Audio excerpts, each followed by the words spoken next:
This is Sean Henson with Video Diary for Sprint1.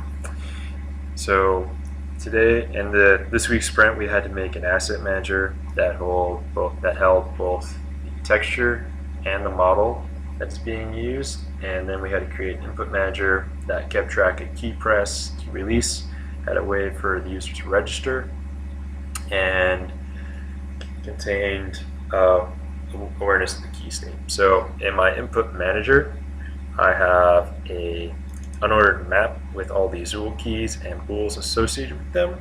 So this key map, the user can check to see which keys are on and which keys are off, see the state through key state right here. So whenever update is called, which key state calls update first, it checks the state of the key, and if it's true, if it's changed, if not, if it's changed, or if it's not changed, and if it did change, the state is true, and it'll go through there. And then if the user will later on ask key pressed, and then it'll change the key map to true, key released, and return the key map to false. So the user can then interact with the map as they so want to.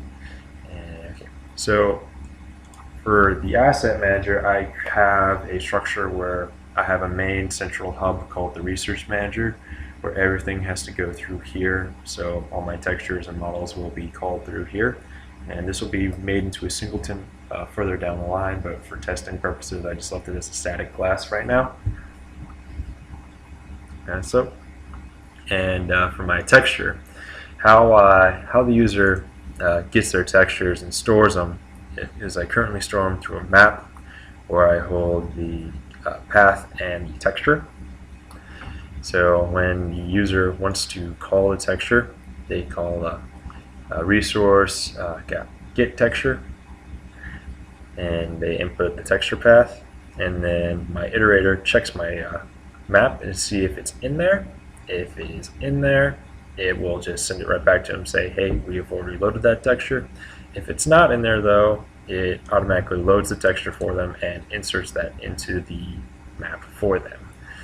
Now, unfortunately, I ran into a problem with the model cache that I was making. It's a weird error right now where it's a formal formatting problem with the DLSec, and I'm posting that in Piazza shortly after this video, and hopefully get that fixed by tomorrow afternoon. And so let's see the game in action real quick, or the engine. So as you can see right here, it created the texture and it saved the current map. So if I were to run that a couple more times, you'd see multiple textures being added and released. So in my game, well, my little testing area, so to speak, I have it checked for the W key to see if it is currently working with that. So if we go here,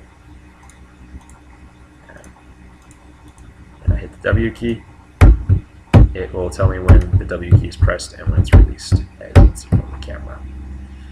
And that should end the recording.